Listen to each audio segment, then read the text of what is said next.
Personal, social, and family history. Personal history, just the patient's history starting from his birth up to his current age. So, in the meantime, we will explore about his educational history. We will assess about his occupational history. We will assess about his marital condition. When we assess his history, for example, we already asked his occupation on the identification part, but it is good to ask the whole career of this patient, because current occupation of the patient might be being a businessman. He might be a businessman, but previously this patient might be a mine worker. So by the meantime, he may have exposure to certain chemicals.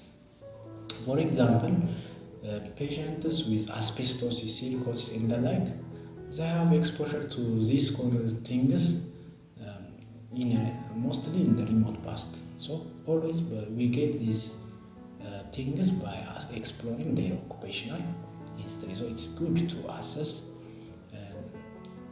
his occupational history, so we can mention it on his personal history of the patient. And after personal history, we'll proceed with the family history. We will ask him the number of siblings he had, and if there is any illness within the family. We will assess the common familial disease conditions. We also assess if there is any death within the family member. We need to ask him the cause of the death and the like.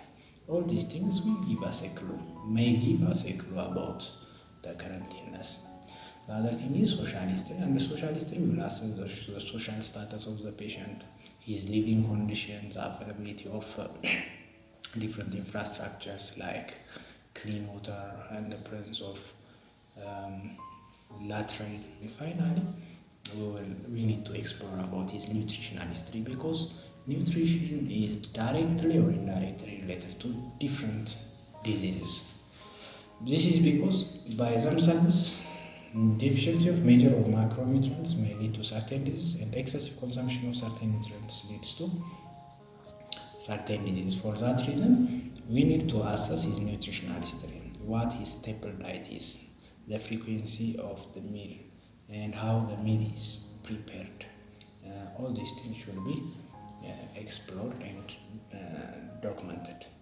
And also the salt intake of the patient, especially patients with hypertension, patients with underlying cardiac problem, and patients with renal disease. For these patients, we need to assess about their salt intake.